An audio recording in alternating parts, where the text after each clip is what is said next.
दोस्तों, एक सिचुएशन वो है जिसमें कि कपल एक बार भी कंसीव नहीं कर पाता है, कई कई सालों से जिसका ट्रीटमेंट चल रहा होता है, लेकिन एक बार भी जिसकी प्रेगनेंसी ठहरी नहीं होती है।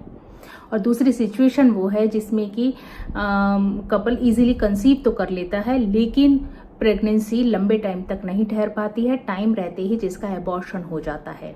और ऐसी सिचुएशन एक बार नहीं कई बार होती है, एक बार, 2 बार, 3 बार, लगातार कई प्रेगनेंसी लॉस जिसको होते रहते हैं। तो ऐसी सिचुएशन में जिसमें कि 2 या अधिक बार प्रेगनेंसी लॉस होता है, 2 या अधिक बार कंटिन्यूअस एबॉर्शंस होते हैं, तो ऐसी सिचुएशन को रिकरेंट प्रेगनेंसी लॉस कहते हैं।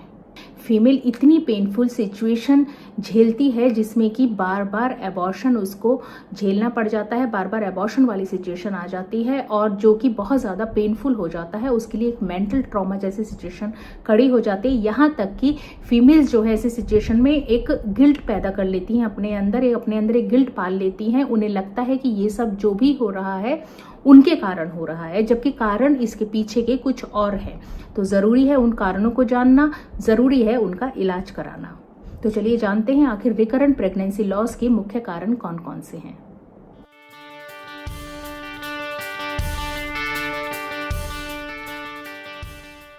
पहला जो मुख्य कारण है रिकरेंट प्रेगनेंसी लॉस का, वो है एनाटॉमिकल कॉज। देखिए, एनाटॉमिकल कॉज यानी कि गर्भाशय की संरचना में किसी भी प्रकार की प्रॉब्लम अगर आ जाती है तो वो काफ़ी बार बार एबॉर्शन का कारण बन जाती है। एक सिचुएशन होती है जिसको हम यूट्राइन सेप्टम बोलते हैं। इसमें जो है एक झिल्ली के द्वारा यूट्रस 2 हिस्सों में बंट जाता है, जिससे कि जो भ्रूण होता है वो लंबे टाइम तक डेवलप नहीं हो पाता और एबॉर्शन हो जाता है।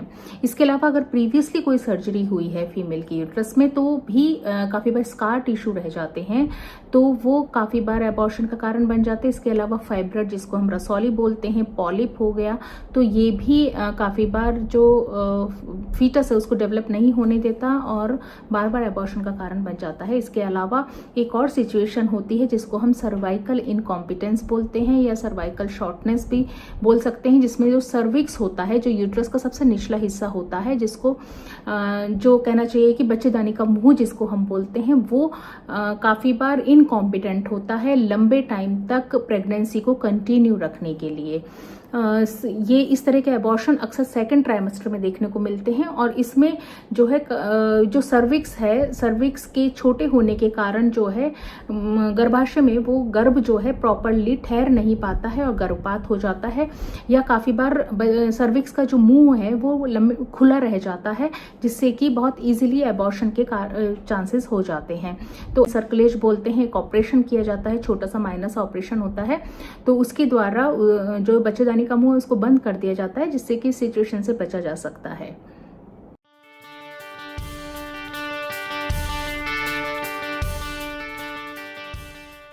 दूसरा जो मुख्य कारण है रिकरेंट प्रेगनेंसी लॉस का, वो है इम्यूनोलॉजिकल कारण या इम्यूनोलॉजिकल कॉज। ये जो है तकरीबन 15% के रिकरेंट प्रेगनेंसी लॉस के केसेस में देखने को मिलता है ये कारण। और इसमें जो एबॉर्शन कॉज करने वाली एंटीबॉडीज होती हैं वो ब्लड में सर्कुलेट करती रहती हैं फीमेल के, और प्लासेंटा जिसको हम खरियाई बोलते हैं, जो कि मुख्य पार्ट है बच्चे के डेवलपमेंट के लिए और ग्रोथ के लिए और प्रेगनेंसी को कंटिन्यू रखने के लिए, तो उसमें जो है उसके फंक्शन में डिस्टर्बेंस पैदा कर देता है और एक टाइम के बाद में एबॉर्शन हो जाता है। ये बेसिकली ब्लड टेस्ट के द्वारा भी डिटेक्ट हो जाता है, जिसको एंटीफॉस्फोलिपिड एंटीबॉडी सिंड्रोम भी कहते हैं।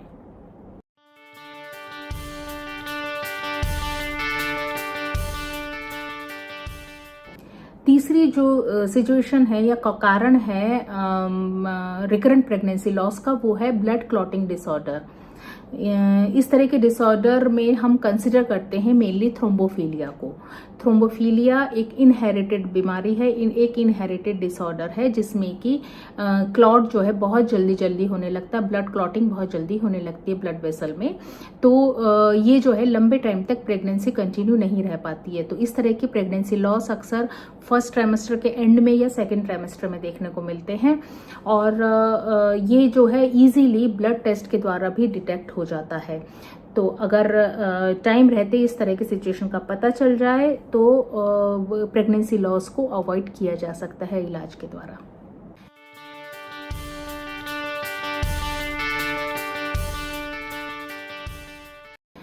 इसके अलावा रिकरेंट प्रेगनेंसी लॉस का जो मेन कारण है वो है फीटल क्रोमोसोमल एनोमली।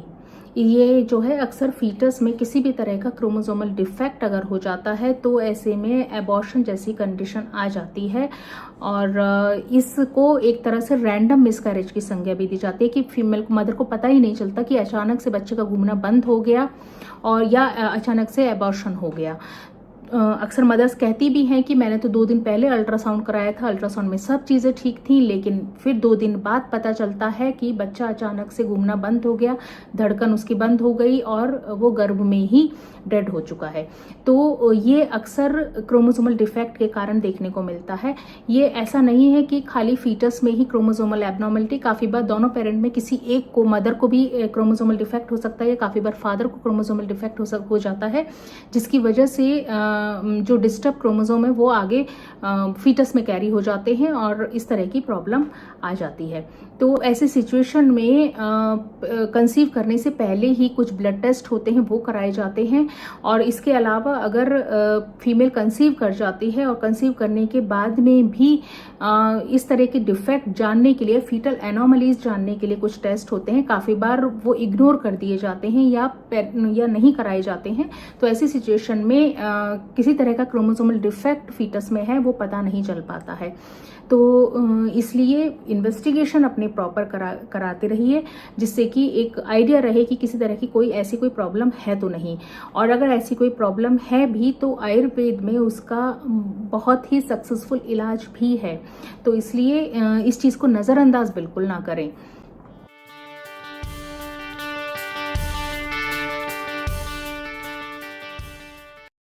इसके अलावा एबॉर्शन के, रिपीटेड एबॉर्शन के कारणों में अगर हम बात करें तो हार्मोनल डिस्टर्बेंसेस भी या हार्मोनल इम्बैलेंस भी बहुत बड़ा कारण है।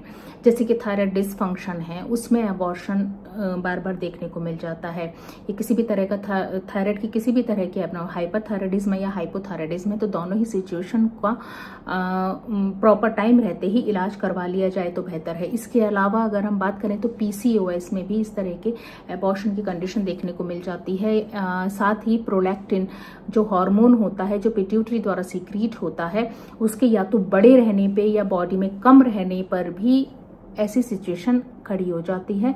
काफ़ी बार डायबिटीज मेलाइटस अगर अनकंट्रोल्ड है तो उसमें भी रिकरेंट प्रेगनेंसी लॉस की कंडीशन देखने को मिल जाती है। तो प्रॉपर इन्वेस्टिगेशन और अपनी गायनेक से कंसल्टेशन इसलिए बहुत ज़्यादा ज़रूरी है।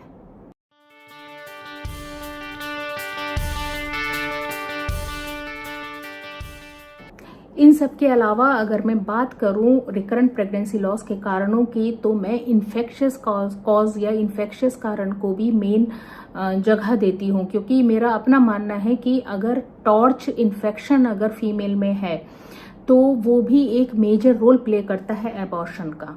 देखिए, टॉर्च जो है एक्रोनिम है, यानी कि 5 तरह की प्रॉब्लम से मिलके बना है।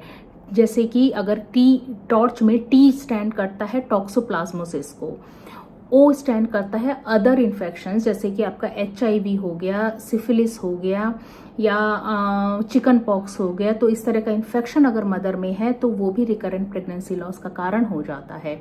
इसके अलावा R स्टैंड्स फॉर रूबेला।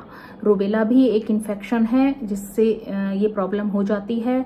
इसके अलावा C for cytomegalovirus and H for herpes simplex.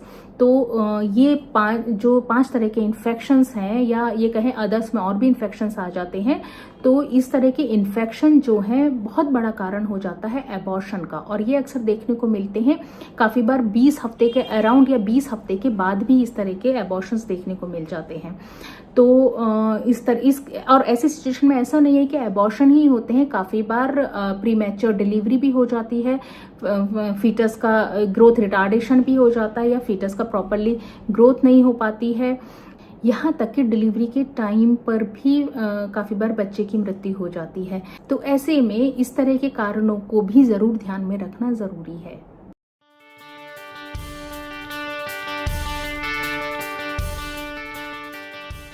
दोस्तों, लास्ट में रिकरेंट प्रेगनेंसी लॉस के जिस कारण के बारे में मैं बात करने वाली हूँ वो है अनएक्सप्लेन्ड कॉज, यानी वो कारण जिसका कोई पर्टिकुलर एक्सप्लेनेशन नहीं है। लेकिन फिर भी तकरीबन 50% रिकरेंट प्रेगनेंसी लॉस जो है इसी कारण की वजह से होता है।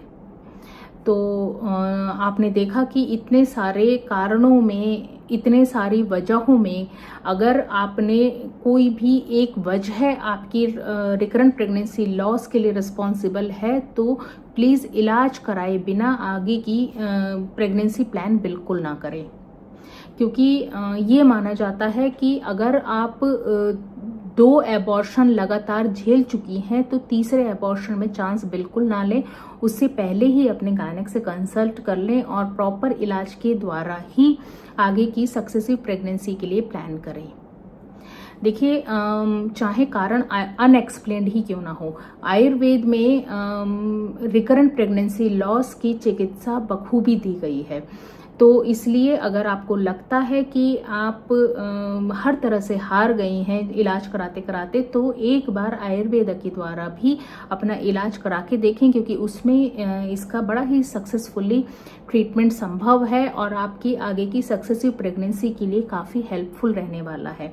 क्योंकि आयुर्वेदा खाली एक लेवल पे काम नहीं करता है, वो जो 6 तरह के भावास होते हैं, गर्भोत्पाद गर्भावास जिसको बोलते हैं, उन्हीं 6 तरह के भावास को ध्यान में रख के ट्रीटमेंट करता है।